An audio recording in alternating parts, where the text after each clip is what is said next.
देश भर में रेस्टोरेंट खोले जाएंगे, मॉल्स खोले जाएंगे और धार्मिक स्थान खोले जाएंगे।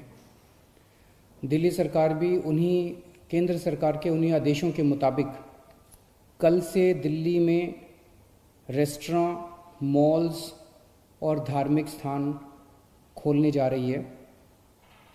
लेकिन जब ये खोले जाएंगे तो वहाँ पे सोशल डिस्टेंसिंग के क्या क्या स्टेप्स उठाने होंगे, मास्क पहनना होगा, जितने भी एहतियात बरतने के लिए केंद्र सरकार की एक्सपर्ट्स ने, केंद्र सरकार ने जो आदेश दिए हैं, उन सारे स्टेप्स को दिल्ली सरकार लागू करने जा रही है और वो ऑर्डर अभी थोड़ी देर के बाद लागू हो जाएंगे। लेकिन दिल्ली में होटल्स और बैंकेट हॉल्स को अभी नहीं खोला जा रहा है, क्योंकि दिल्ली में बढ़ते हुए कोरोना के केसेस को ध्यान में रखते हुए आने वाले समय में हो सकता है हमें कई होटल्स और बैंकेट हॉल्स को हॉस्पिटल्स के साथ अटैच करके उनको हॉस्पिटल्स में कन्वर्ट करना पड़े। इसके मद्देनज़र अभी होटल्स और बैंकेट हॉल्स को नहीं खोला जा रहा। धीरे धीरे हम सब लोगों ने मिलके अपनी अर्थव्यवस्था तो खोल ली, बहुत सारी ढील दे दी लॉकडाउन के अंदर। लेकिन लॉकडाउन में ढील देने का ये मतलब नहीं है कि कोरोना ख़त्म हो गया। कोरोना भी बड़ी तेज़ी से बढ़ रहा है।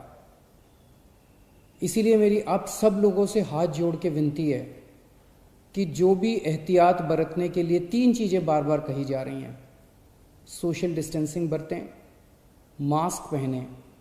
मैं देखता हूँ कि कई लोग घर के बाहर निकल रहे हैं बिना मास्क पहने हुए। मास्क पहन के आप किसी पे एहसान नहीं कर रहे, मास्क पहन के आप अपने ऊपर एहसान कर रहे हैं। अगर आप एहतियात बरतेंगे तो आप कोरोना से बच सकते हैं। सोशल डिस्टेंसिंग, मास्क और बार बार हाथ को धोना, ये 3 चीज़ें अपने को अच्छे से करनी है।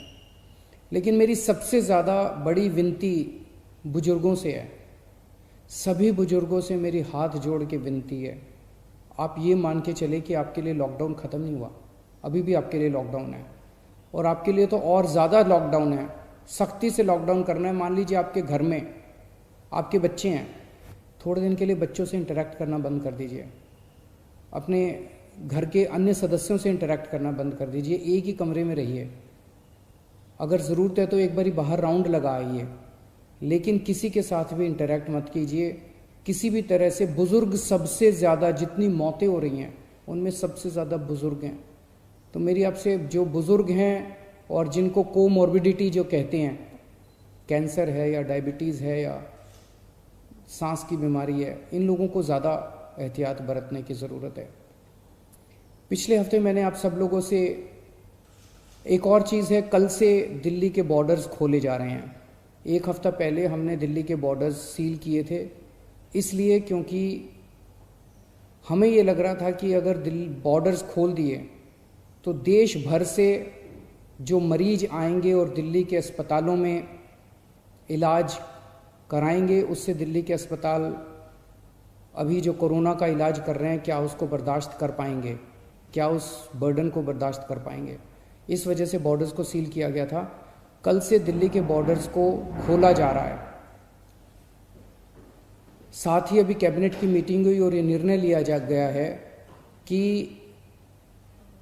पिछले हफ्ते हमने दिल्ली के लोगों से पूछा था, हमने दिल्ली के लोगों के सामने ये प्रश्न रखा था, हमने दिल्ली के लोगों से ये पूछा था कि अभी तक कोरोना होने तक, मार्च के महीने तक दिल्ली के सारे अस्पताल पूरे देश के लोगों के लिए खुले रहते थे।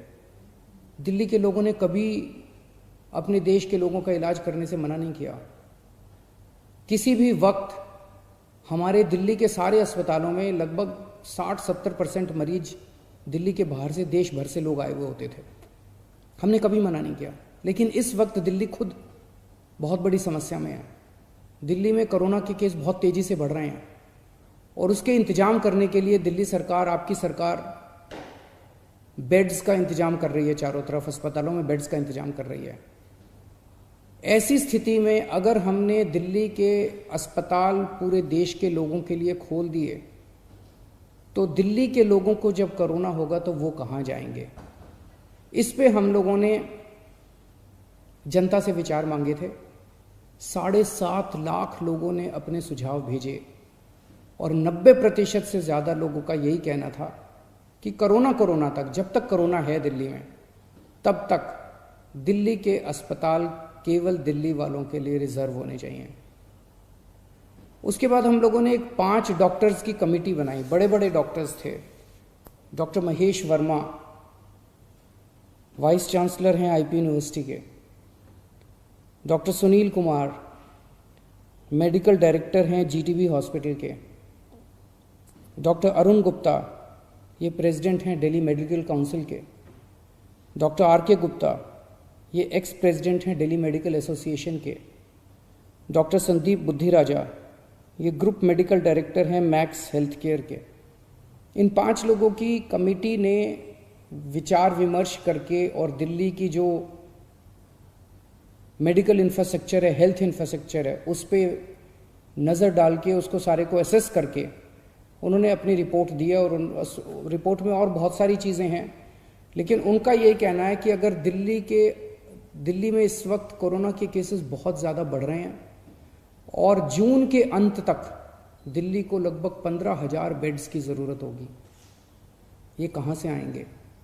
तो इसीलिए उनका ये सुझाव है कि दिल्ली के सारे अस्पताल केवल दिल्ली के लोगों के लिए कुछ महीनों के लिए होने चाहिए और दिल्ली के अस्पतालों को पूरे देश के लोगों के लिए फ़िलहाल नहीं खोलना चाहिए। उन्होंने ये कहा है कि अगर सबके लिए खोल दिया तो 3 दिन के अंदर आज जो 9,000 बेड दिल्ली सरकार ने कोविड के पेशेंट्स के लिए रखे हैं, ये मात्र 3 दिन के अंदर भर जाएंगे।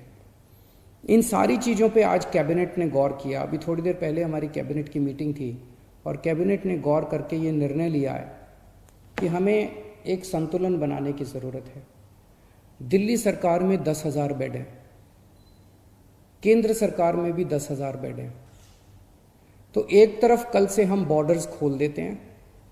बॉर्डर्स को खोलने के बाद दिल्ली सरकार के जो 10,000 दिल्ली सरकार के जो अस्पताल हैं, वो अस्पताल केवल दिल्ली के लोगों के लिए रिजर्व होने चाहिए। केंद्र सरकार के जो अस्पताल हैं उसमें भी 10,000 बेड्स हैं।